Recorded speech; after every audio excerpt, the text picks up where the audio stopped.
एक लड़का अपनी साइकिल 12 किलोमीटर पर आवर की औसत गति से 10 किलोमीटर के लिए चलता है और फिर 10 किलोमीटर पर आवर की औसत गति से 12 किलोमीटर की यात्रा करता है, तो पूरी यात्रा के लिए उसकी औसत गति लगभग कितनी है। तो देखिए क्या बोला है कि एक लड़का है जो अपनी साइकिल से 12 किलोमीटर पर आवर की औसत गति से 10 किलोमीटर चलता है। तो यहाँ से लेके यहाँ तक की जो डिस्टेंस है वो कितना दिया है, 10 किलोमीटर दिया है, और स्पीड किस स्पीड से जा रहा है, 12 किलोमीटर पर आवर की स्पीड से जा रहा है। और आगे क्या बोला है, और फिर 10 किलोमीटर पर आवर की गति से 12 किलोमीटर की यात्रा करता है। आगे जो डिस्टेंस है वो कितना दिया है, 12 किलोमीटर, और इसकी स्पीड दी है 10 किलोमीटर पर आवर। तो पूछा है कि पूरी यात्रा के लिए उसकी औसत गति जो है वो लगभग कितनी है। तो देखिए अभी आपको पिछला क्वेश्चन करवाया, उसमें बताया मैंने जब औसत गति कैसे निकालते हैं, दो टाइप से निकालते हैं। जब आपका डिस्टेंस सेम होता है तो 2s1 s2 upon s1 plus s2 लगाते हैं, और यहाँ पे जब डिस्टेंस सेम नहीं है, ये 10 किलोमीटर है, ये 12 है, अगर दोनों 10-10 होते या दोनों 12-12 होते तो हम ये वाला फॉर्मूला लगा सकते थे। लेकिन इसमें कौन सा लगेगा, औसत गति के लिए, एवरेज स्पीड के लिए फॉर्मूला क्या लगेगा, total distance upon total time. तो देखो कुल दूरी बटा कुल समय, जब कुल दूरी है तो दूरी कितनी हो गई टोटल, 10 प्लस 12 कितने हो गए, 22 हो गए, 22 किलोमीटर की दूरी है। अब टोटल टाइम चाहिए, टाइम तो हमें नहीं दिया है, पहले हमें टाइम निकालना पड़ेगा। देखो हमारे पास दूरी है और हमारे पास स्पीड है, तो टाइम का फॉर्मूला क्या होता है, दूरी बटा चाल, तो दूरी 10 है और चाल उसकी स्पीड कितनी है 12। इसका जो टाइम है वो कितना आ गया 10/12, और इसका कितना आ जाएगा 12/10। तो यहाँ पे टोटल टाइम यहाँ पे प्लस करके लिखेंगे, टोटल टाइम बोला है तो टोटल करना है इनका। अब इसको सॉल्व करते हैं साइड में, तो ये कितना हो जाएगा, 12 और 10 का एलसीएम में आ जाएगा 60, ये 60 को 12 से 5 और ये हो गए 50, 12 6 के 72, ये कितने हो गए आपके 122/60। तो जब अगला स्टेप करेंगे तो 122 यहाँ रहेगा और 60 चला जाएगा ऊपर। तो जब इसको 2 से कैलकुलेट करेंगे तो ये कितना हो जाएगा 61, कितना आ गया आपका 660/61। तो जब आप इसको कैलकुलेट करोगे तो कितना आ जाएगा 10 और ये 50, 10 सही 50/61। मतलब इसमें ऑप्शन जो है वो पॉइंट्स में दिए हैं, तो 10 पॉइंट समथिंग आ रहा है। देखो 10 पॉइंट वाले 2 ऑप्शन है।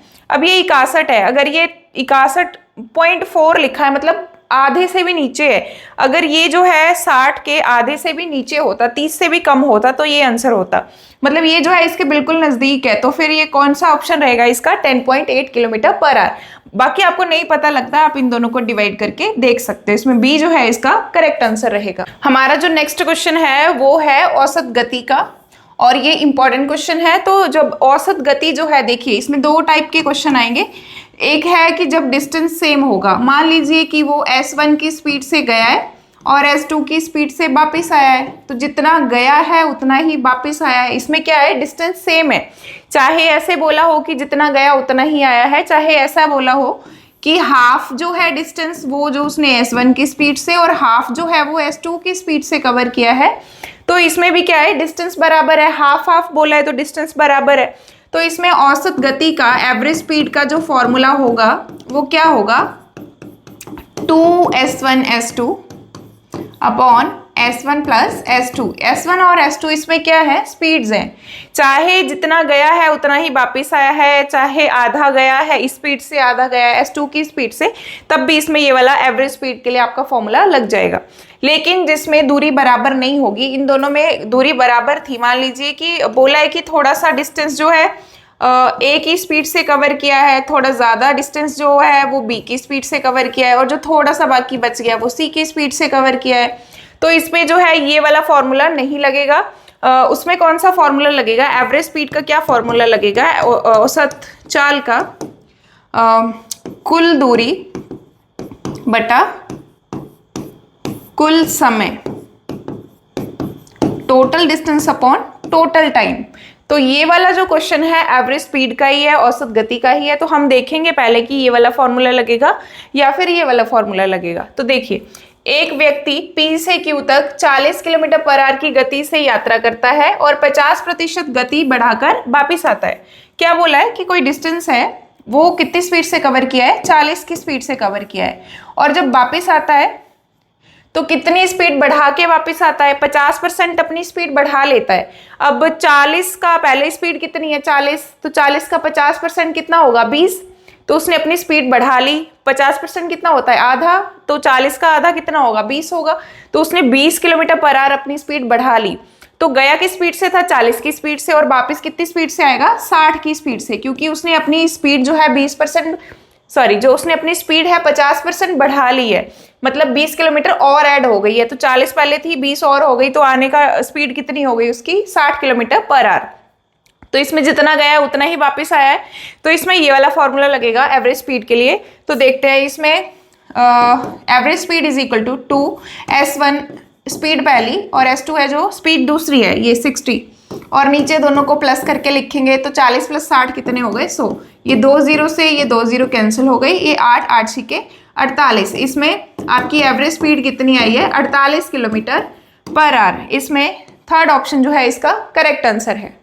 हमारा नेक्स्ट क्वेश्चन है, एक चोर को 200 मीटर की दूरी से एक पुलिसकर्मी देख लेता है। चोर भागने लगता है और पुलिसकर्मी उसका पीछा करने लगता है। चोर और पुलिस क्रमशः 10 किलोमीटर पर आवर और 11 किलोमीटर प्रति घंटे की गति से दौड़ते हैं। तो 6 मिनट के बाद उनके बीच की दूरी क्या है? तो देखो, यहाँ पे चोर, यहाँ पे अगर पुलिस है तो यहाँ पे कहीं पे चोर है, और उनके बीच की दूरी कितनी दी है? 200 मीटर। अब जो उसने बोला है कि चोर भागने लगता है और पुलिसकर्मी उसका पीछा करता है, और चोर और पुलिस की जो स्पीड है वो कितनी दी है? 10 और 11। मतलब जो चोर है उसकी कितनी होगी? 10 की स्पीड होगी, और जो पुलिस है उसकी कितनी होगी? 11 की स्पीड होगी। तभी तो वो उसको पकड़ेगा। अगर चोर की स्पीड कम रहेगी तभी तो उसको पकड़ेगा वो। फिर आगे क्या बोला है कि 6 मिनट के बाद उनके बीच की दूरी कितनी होगी? तो देखो, अगर ये पुलिस आगे को भाग रही है इसको पकड़ने के लिए, तो चोर भी तो आगे को भाग ही रहा है। 1 घंटे में अगर पुलिस जो है वो 11 किलोमीटर की दूरी कवर कर रही है, तो चोर भी तो आगे को 10 किलोमीटर और गया होगा। तो उनके बीच एक्चुअल दूरी जो कम हुई है वो कितनी हुई है? अगर ये 11 गया, ये भी तो 10 आगे को जा ही रहा है।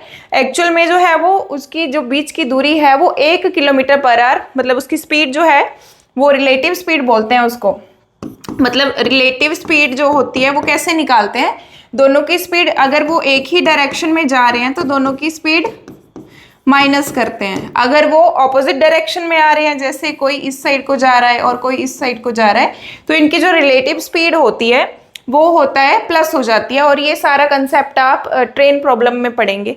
तो इसमें क्या है कि दोनों एक ही तरफ जा रहे हैं, तो इनकी रिलेटिव स्पीड कितनी आ जाएगी? 1 किलोमीटर पर आवर। मतलब 1 घंटे में उनके बीच 1 किलोमीटर की दूरी कम हुई है। तो यही पूछा है कि 6 मिनट के बाद उनके बीच की दूरी क्या होगी। अब देखो, पर आवर का क्या मीनिंग है? 1 घंटे में वो कितना भागता है, कितना उनका डिस्टेंस जो है कम हो जाता है, 1 किलोमीटर कम हो जाता है।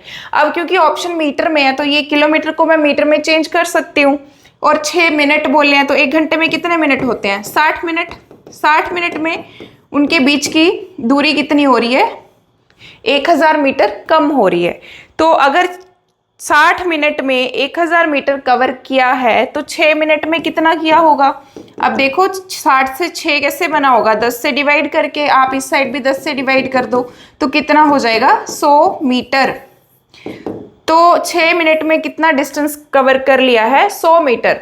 तो आगे ये पूछा है कि 6 मिनट के बाद उनके बीच की दूरी क्या है।